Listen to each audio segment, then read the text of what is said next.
India has 28 states, each with its own language, way of life, and a unique and distinct cuisine. I am from West Bengal, and Vidhi is from Gujarat. Spain and Portugal have more in common than we do. So, why has only a fraction of Indian cuisine become popular worldwide? We have no idea. In this video, we'll introduce you to the incredible food and flavors of Tamil Nadu.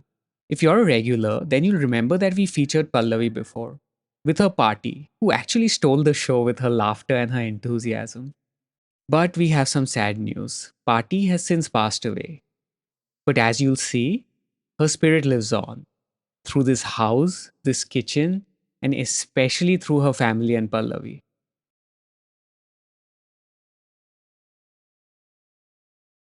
In today's video, we'll start with the explosive world of Tamil Podis. Don't let their humble appearance fool you. These dry chutney powders really pack a punch. From fiery gunpowder like blends to fragrant curry leaf creations, these magical powders can transform carbs like rice or dosa into a flavor explosion. Like curry leaves are a quintessential part of South Indian and especially Tamil Nadu food. So usually to preserve it, we would turn it into a powder or a podi. So now let's make Karuvepillai Podi. So here we start with urad dal, which is going to add base to the powder. So this is done nice and golden brown and very, very fragrant. Now we just transfer it. Chana dal or Bengal gram. So yeah, this is nice and golden. This is also done. Now we transfer it in the same. A few peppercorns and these as per taste. These are very spicy ones, so I'm putting just a few and maybe a drop of oil so that when the fumes come from the chilies, they don't burn your eyes. This is a trick I learned from my mom and my grandmother, so I do it. Now comes the curry leaves. So what you have to do is wash them properly, dry them, and now we just dry roast. Lots of curry leaves compared to the dal because it's going to shrink. So this is done. So we'll just, the kadai is nice and hot. So in this we'll just put some of the tamarind pieces. We are not going to roast this. We're just going to let it dry up a little bit so that it's nice for the grinding. So now let's put the dal first because like it's harder than the curry leaves. Hing. You can't skip the hing and salt. Now we just blend. Now we add the curry leaves. So it's quite fine but with a bit of a texture. So once the podi is cooled completely, you can store it in an airtight container and this stays really well, especially the curry leaves powder will stay very well for at least a month, and if you store it in the fridge, then it'll stay for a little longer. Next up is the Thengai Podi. Thengai means coconut, and fresh grated coconut plays a big part in this podi. We'll dry roast it till it's golden brown. And just like the Karuvepillai Podi, the foundation stays the same. Roasted chana dal, roasted urad dal, roasted tamarind, roasted chilies, hing, salt, blend. Then we'll add the coconut and blend some more. Don't grind it too much after you add the coconut because otherwise the coconut will start releasing its oil and we don't want that. So the coconut podi will last for 10 to 12 days because it has coconut, which does not have a very long shelf life. But if you store it in the fridge, it can extend for another week or two. Idiyappam are soft, lacy rice noodles that are made for soaking up something warm and comforting. And the classic veg stew fits the bill perfectly. Mild, coconut rich, and full of gentle spice, this pairing is a South Indian classic that soothes and satisfies. We'll start with the stew and then move on to the fascinating idiyappam, but you can do it however you like. It's actually a very simple dish to make, but every time you make it, it feels like a feast. We'll start with some coconut oil. We'll add some peppercorns, one bay leaf, cinnamon, and a few cloves. Once the spices are nice and fragrant, we're going to start with the ginger and green chilies. Now we add this. We add the curry leaves and sliced onions. So once the onions are translucent, we'll start adding the vegetables, starting with the carrots and the French beans. and the cauliflower also. Also the potatoes, salt, mix this. Now we'll add the thin coconut milk, which is the second extract. So we'll just cover this and let this cook till the vegetables are nice and tender. So now we'll just reduce the heat a little bit before we add the thick coconut milk. This is the first extract, which is nice and thick. Now we don't have to cook it too much, just till it comes to a gentle boil, and then we are done. For the idiyappam, I've taken idiyappam flour here. It's a rice flour which you get very easily. So I've taken 2 cups of the idiyappam flour. To this we'll add the same amount of water, hot boiling water. I'm just going to mix it. And you keep doing it till it reaches a point where it's comfortable for you to work with, and then we'll just knead it to a nice smooth dough.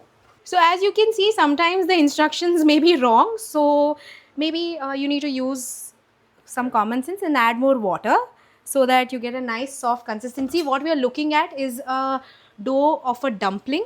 So now it's manageable. So once it is manageable for you, you can start kneading it. It is not. Ah! So now finally the dough is manageable for me to knead. So you just have to knead it so that everything is well combined. Now we'll use this vintage press to shape the noodles. We'll grease the press and add in the dough. And we'll use greased idli molds to steam the noodles. All you have to do is press it and swirl it around. Depends on the size you want, you can make it bigger or smaller. We're going to keep it medium because our idli molds are small.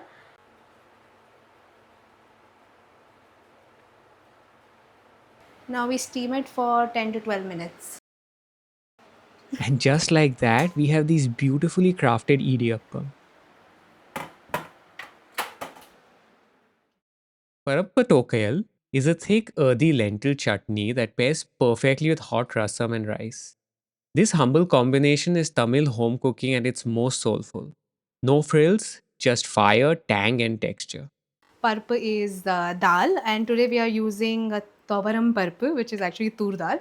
So it's very simple. It's usually like an accompaniment that goes with a lot of rice or rasam rice.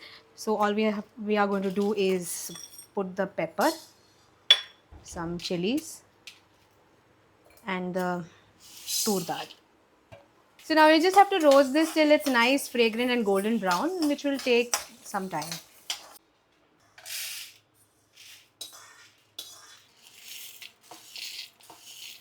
So again, like I said, hing is very essential in everything that we make. And then salt to taste. And now togel is a wet mixture. So we're just going to add some water. And now we blend. We'll add water little by little, not too much at once, because we don't want a very liquidy togel. So again, this togel is also a bit coarse. It is supposed to be coarse. Now this is ready to be served.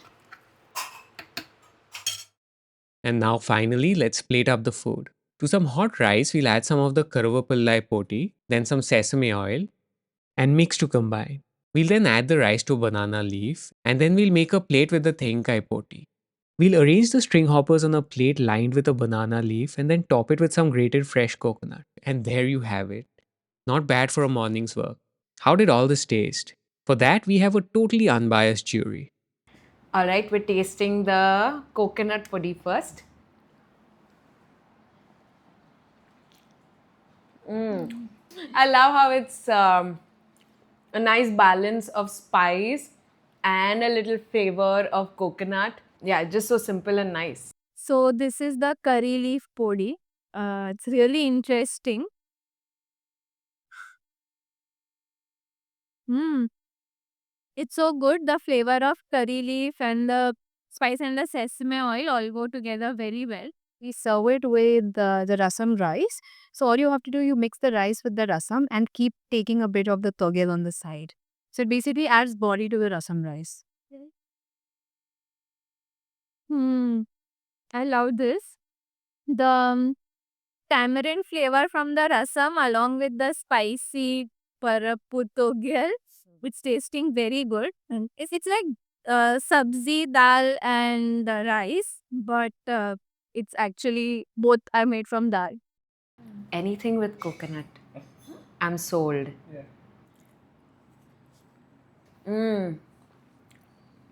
Like I said, just because it has coconut, I'm sold. But apart from that, I love how it's not overpowering. This is a nice balance again of the right sort of spices with the vegetables, and I love it. So, how does the magic happen? Tamilians are the champions of dal, and dal feels like the soul of Indian cooking.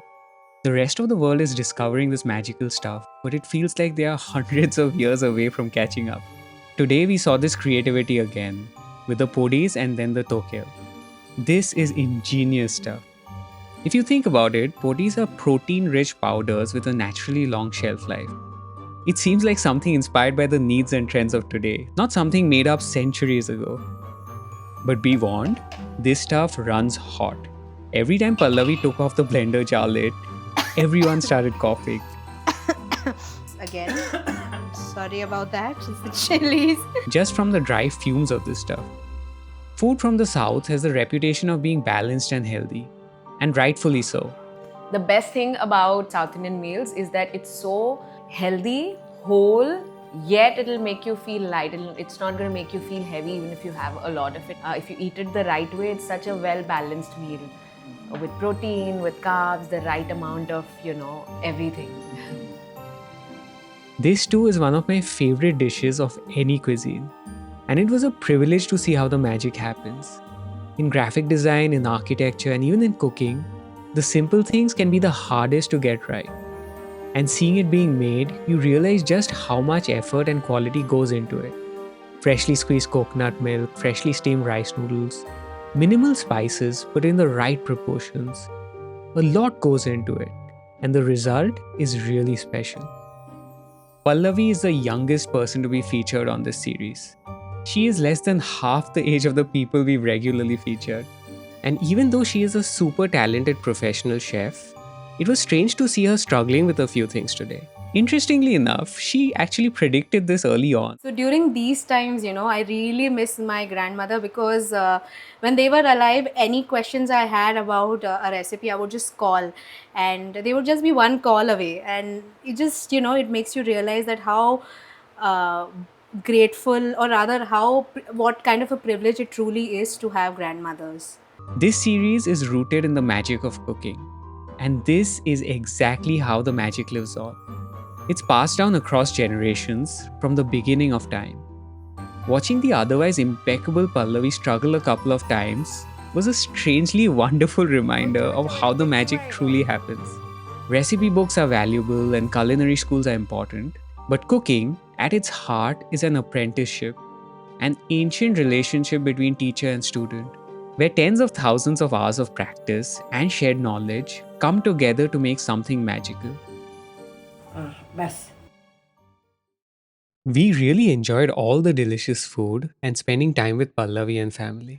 If you enjoyed this video, I would highly recommend checking out the previous video with Party in it. There are some amazing recipes, but as we said before, it's her laughter and her personality that really steals the show.